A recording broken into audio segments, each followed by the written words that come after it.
Sa darating na buwan, May 10, 2025, sa Pechanga Arena sa San Diego, maghaharap ang dalawang kampiyon sa Super Featherweight Division. Isang Mexican fighter na si Emmanuel Navarrete at ang ating kababayan na si Charlie Suarez.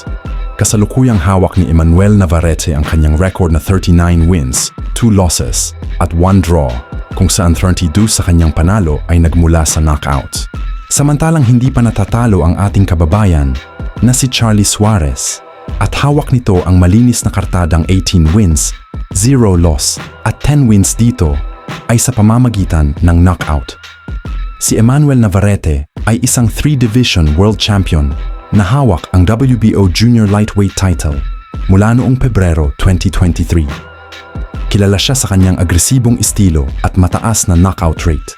At ang ating kababayan naman ay isang dating Olympian na nagkaroon ng mahigit 400 na laban sa amateur bago naging professional noong 2019. Mabilis niyang naipon ng impresibong record at ngayon ay may pagkakataong maging world champion. Kung ating titingnan, si Navarrete ay kilala sa kanyang walang humpay na agresyon at hindi pangkaraniwang anggulo ng suntok, samantalang si Suarez ay may teknikal na estilo na may mahusay na depensa at counter-punching.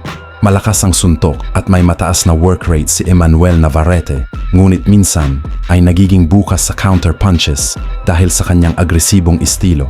Hindi rin maikakaila kay Charlie Suarez na may taglay itong kakayahan at may husay sa paggalaw at pag-iwas sa suntok. Ngunit hindi pa nasusubok laban sa isang kalaban na may kalibre katulad ni Navarrete. Narito ang iilan sa posibleng maging ganap sa tapatan. Ang laban na ito ay isang klasikong pagtatagpo ng agresyon, luwon sa technical na kahusayan. Kung magagawang kontrolin ni Suarez ang tempo ng laban at mapanatili ang distansya gamit ang kanyang jab at footwork, maaari siyang magkaroon ng pagkakataong manalo sa pamamagitan ng desisyon. Gayunpaman, kung makakapasok si Navarrete sa loob at maipapataw ang kanyang agresibong estilo, malaki ang posibilidad na makuha niya ang panalo sa pamamagitan ng knockout sa mga huling rounds.